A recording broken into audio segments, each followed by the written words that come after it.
Hi friends, அனைவருக்கும் வணக்கம். அறம் என்றால் என்ன, அதை பற்றி அந்த வீடியோவில் பார்க்க போகிறோம். அறம்னா தண்ணி அடிக்காமல், பொய் சொல்லாமல், டம் அடிக்காமல், பிறர் மனை நோக்காமல், கஷ்டப்பட்டு படித்து நல்ல வேலைக்கு போயிட்டு கல்யாணம் பண்ணி லைஃப்பில் செட்டில் ஆகி வாழறான் தெரியுமா?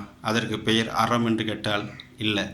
அதற்கு பெயர் நல்ல ஒழுக்கம், பண்பு அப்படின்னு வேணால் சொல்லிக்கலாம். அதே ஊரில் ஒரு பிரச்சனைன்னு வச்சுக்கேன், அவங்க யாருமே குரல் கொடுக்க மாட்டாங்க. ஆனால் பார்க்குறவங்களுக்குன்னா அவன் நல்ல பையன்பா, அவன் உண்டு தான் வேலையை உண்டுன்னு இருப்பானுவான். ஆனால் யார் ஒருவன் அநியாயத்திற்கு எதிராக நின்று குரல் கொடுக்குறான் தெரியுமா, அந்த பண்புக்கு பெயர் தான் அறம் அப்படின்னு பட்டுக்கோட்டை ஒரு பாட்டில் அழகாக சொல்லியிருப்பார். தனி உடைமை கொடுமைகள் தீர தொண்டு செய்யடா அப்படின்னு. அதாவது எந்த ஒரு விஷயமா இருந்தாலும் பொது உடைமையாக இருக்கணும். அந்த காலத்துலேருந்தே ஏற்றத்தாழ் இருக்கும். ஒரு பக்கம் முதலாளித்துவம், ஒரு பக்கம் தொழிலாளித்துவம், அப்புறம் ஆண்ட பரம்பரை, தாழ்ந்த பகுப்பினர் அப்படின்ற ஒரு பிரிவினையோடு இருக்குல்ல, எல்லாருமே சமமாக பொது உடைமையாக பார்க்கணுன்றது தான் சொல்லியிருப்பார்.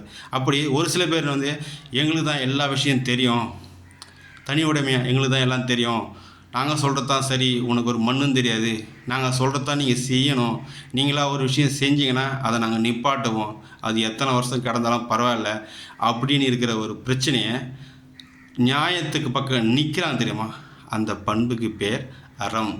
அழகாக சொல்லியிருப்பார் அந்த பாட்டில். தனி உடைமை கொடுமைகள் தீர தொண்டு செய்யடா, நீ தொண்டு செய்யடா, தானாய் மாறும் என்பதெல்லாம் பழைய பொய்யடா, பழைய பொய்யடா. தேங்க்யூ.